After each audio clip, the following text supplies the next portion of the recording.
Okay. Tennessee Tech head coach Bobby Wilder, the team coming off a 27-13 victory at Charleston Southern in some rainy and windy conditions down there. This week, a big matchup with Lindenwood, a pair of teams undefeated in conference play. So, Coach, some thoughts about your team, and we'll go to questions.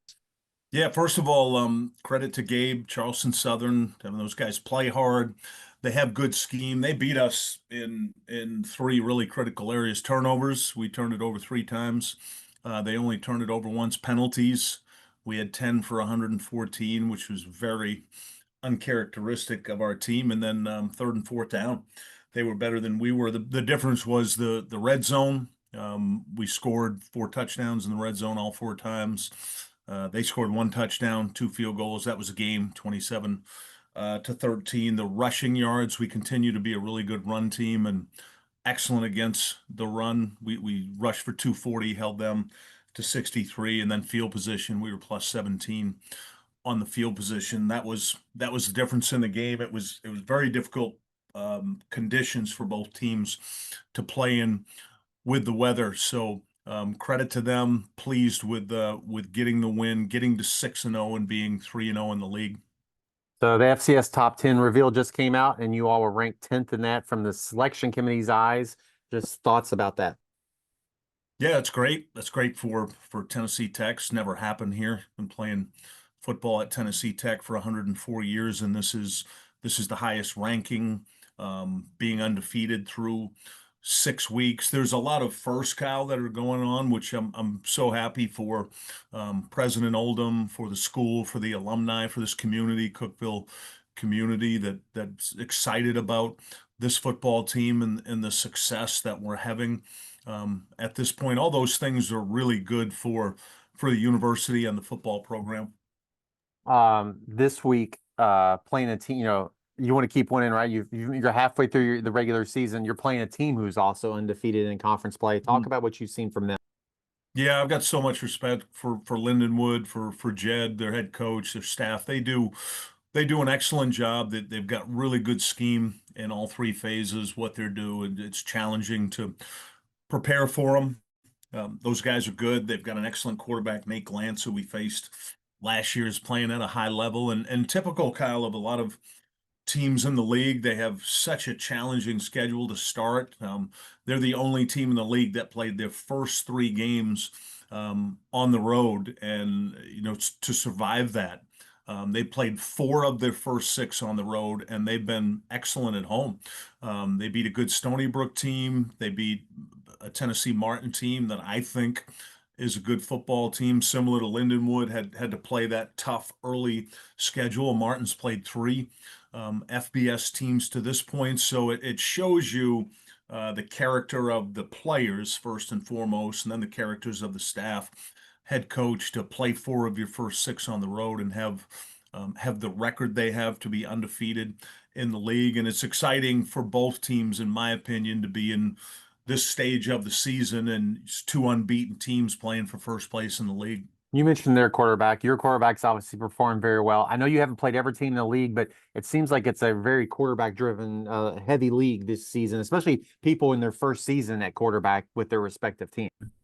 Yeah, I would agree with that, Kyle. The coaching staffs in the league have done a good job through the portal or through high school recruiting players. Keikoa Vesperis has played at a very high level for us at this point, both throwing the ball, running the ball, command of the offense. Nate Glantz, who was a very good quarterback in the league last year. And to your point, there's a number of teams in the league that have first year quarterbacks that are playing good football. You look at the numbers around the league of the quarterbacks, and there's some impressive numbers that are being put up each week by the quarterback position. Let's talk a little bit on your defense. It's the same people making great plays. I mean, you're very deep, but the Tim Kuchers's, the Aaron Swaffords, the Theron Gaines, all had good games again too. So I mean, just the consistency you're getting out of them, and them, getting TFLs and sacks for you as well.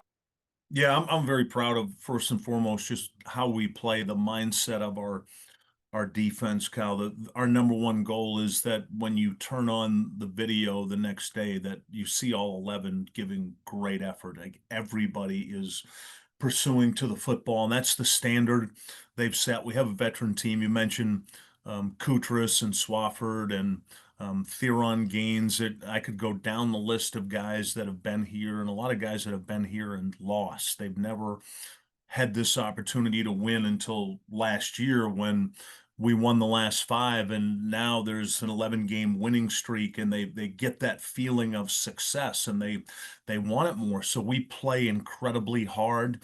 Proud of the fact that they're leading the nation in a number of categories on defense, leading the conference, and they just take tremendous pride in how hard they play. And that doesn't always lead to success. You need to have the execution to go with it. But just the way they play, Kyle, how much pride they take in playing as hard as they can every snap, it's inspiring to see.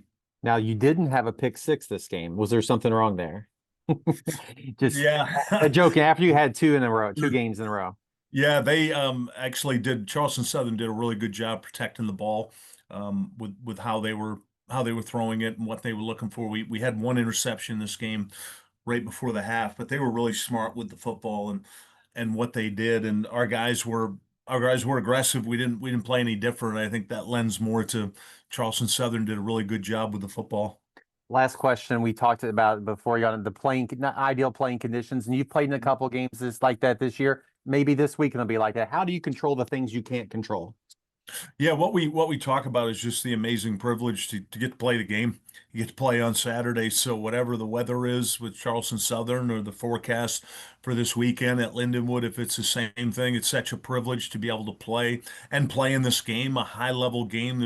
There's so few times in your life, I don't care what you do, where you get the opportunity to compete for first place, and that's what this is this weekend. So regardless of the weather, we have this bracelet. You can see it. We call it 53 by 120, and basically what that's the dimensions of the field, and what that means to us as a program is just the opportunity to play. You work, there's 365 days in a year, and you work 353 days for 12 opportunities just to play the game, or for us to coach the game, to be part of it. And you want to be inspired every time you play, no matter where you're going, who you're playing, what the weather is. That 53 by 120 to us, that means something special. That means you've earned the right to put the uniform on, or the whistle around your neck, and get to coach in a Division I game. And this one has tremendous impact this weekend, Kyle. Great perspective. Thank you, Coach. Appreciate you making time today. Best of luck this weekend, and we'll talk to you next week on Tuesday.